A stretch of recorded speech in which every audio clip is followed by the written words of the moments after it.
Big boss live അപ്ഡേറ്റ്സിലേക്ക് എല്ലാവർക്കും സ്വാഗതം. അങ്ങനെ ഇപ്പൊ ലൈവില് നമ്മുടെ അനുമോള് അനീഷിന്റെ അടുത്ത് വന്നിട്ട് ഇങ്ങനെ സംസാരിക്കുവാണ്. ചേട്ടാ, എനിക്ക് കുറച്ച് കാര്യങ്ങൾ സംസാരിക്കാനുണ്ട്, ഒന്ന് മൈജി കോർണറിന്റെ അടുത്തേക്ക് വരുമോ എന്നൊക്കെ ഇങ്ങനെ ചോദിക്കുന്നു.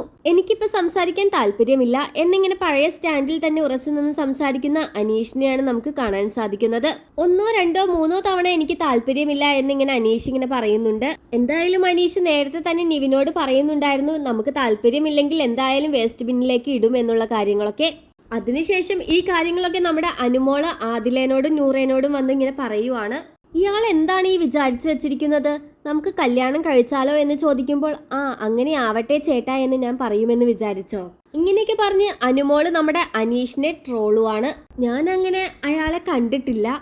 എൻ്റെ ഒരു സങ്കല്പം എന്ന് പറയുന്നത് എന്നേക്കാൾ 2-3 വയസ്സിന് മൂത്ത ഒരാളാണ്.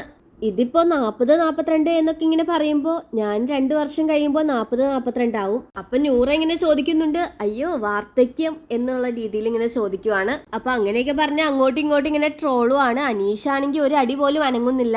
ഒന്ന് വരുമോ എന്ന് ചോദിച്ച സമയത്ത് പോലും അനീഷ് വരുന്നില്ല എന്ന് മറുപടിയാണ് പറഞ്ഞത്. ഒന്ന് ക്ലാരിഫൈ ചെയ്താൽ മതിയായിരുന്നു. അനുമോള് പറയുന്നതും ഒരു വിധത്തിൽ നോക്കിയാൽ ശരിയാണ്. നമുക്ക് കല്യാണം കഴിച്ചാലോ എന്ന് ചോദിക്കുമ്പോൾ ഓക്കെ ചേട്ടാ എന്ന് പറയാൻ പറ്റില്ലല്ലോ. ഒന്ന് വണ്ടർ അടിച്ചിട്ട് ഇങ്ങനെ നിൽക്കുമ്പോ അനീഷിനെ ഒന്ന് വിളിച്ച് സംസാരിക്കാൻ നോക്കുമ്പോൾ അനീഷ് വരാതെ തന്നെ അവിടെ തന്നെ നിൽക്കുവാണ്. അപ്പൊ അനീഷ് എന്താണെങ്കിലും പഴയ സ്റ്റാൻഡിലേക്ക് തന്നെ പോയിരിക്കുകയാണ്. രണ്ടുപേരും കൂടി സംസാരിച്ച് ഒന്ന് ക്ലാരിഫൈ ചെയ്താൽ തീരാവുന്ന പ്രശ്നമേ ഇതിലുള്ളൂ.